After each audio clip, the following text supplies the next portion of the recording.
In this exercise tutorial, I'm going to be taking you through how to do a bodyweight single leg glute bridge. Now this would be the progression of a usual glute bridge where you've got 2 feet on the floor.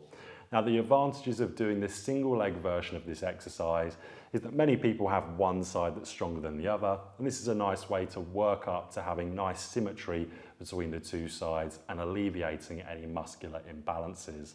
Now the first thing I want you to do is we're going to come onto our back.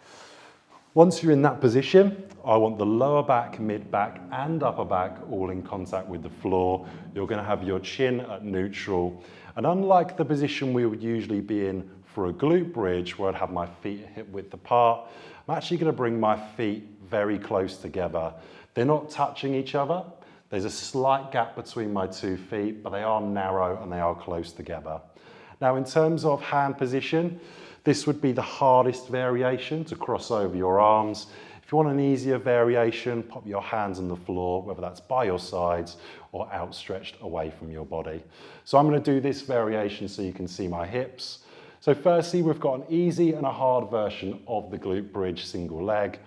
The easier version would be to bend one knee at a 90. We're then going to be working this left side. And what I want you to do is tilt the pelvis first, bring that tailbone off the floor, then lower back and then mid back, and hold that position. Now mid back comes down, lower back and tailbone. Then we come back up, so tailbone first, lower back, mid back, big squeeze the glutes to the top, and mid back, lower back and tailbone, all under control. If you want to make it harder, line your knees up, but now my right leg is straight.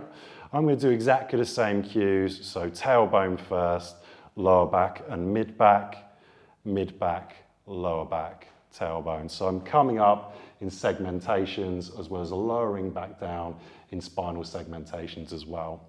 So why that's important is I don't want to initiate the movement from my lower back. So the reason why we're bringing that tailbone up first and doing a pelvic tilt so we get the right contraction in the hamstrings and glutes, and we get a nice hard contraction through our target muscles.